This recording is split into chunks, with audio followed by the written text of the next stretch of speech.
السلام علیکم دوستوں. مغل اعظم فلم آپ نے سبھی نے دیکھی ہوگی. تو مغل اعظم فلم میں ایک لفظ بولا جاتا ہے اکبر بادشاہ کے لیے، ذل الہی.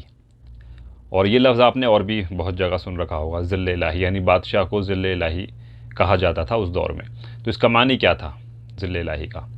تو یہ اصل میں بادشاہوں کا لقب تھا. یعنی جو بھی بادشاہ بنے گا اس کو ذل الہی کہا جائے گا. جیسے کہ حضرت موسیٰ کے دور میں جب ہم جاتے ہیں پیچھے، تو اس زمانے میں جو بھی بادشاہ ہوا کرتا تھا اس کو فرعون کہا جاتا تھا، انگلش میں جس کو فیرو کہتے ہیں. کئی بار لوگ یہ سمجھتے ہیں کہ فرعون کسی ایک شخص کا نام تھا، لیکن ایسا نہیں ہے.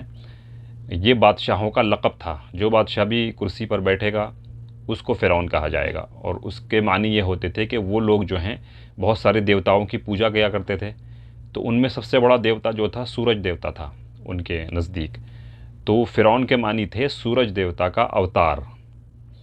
تو یہ بھی بتایا جاتا ہے تاریخ میں کہ حضرت موسیٰ کے ٹائم میں ان کے بچپن سے لے کے ان کی جوانی تک اور آخری وقت تک دو فرعون ہوئے. ایک کا نام منفتح تھا اور ایک کا رامسیس. بہرحال تو اسی طرح سے یہ معاملہ ہے کہ جب ہم مغل دور میں جاتے ہیں، ایسے تھوڑے سے پیچھے کے دور میں جاتے ہیں، تو وہ لوگ اپنے بادشاہوں کو ذل الہی کہا کرتے تھے. تو ذل الہی جو ہے یہ دو لفظوں سے مل کر بنا ہے، ایک ذل اور الہی. ذل کے معنی ہوتے ہیں سایہ، سایہ، پرچھائی، شیڈو. اور الہی یہ خدا کے لیے بولا جاتا ہے، یعنی کہ خدا کا سایہ.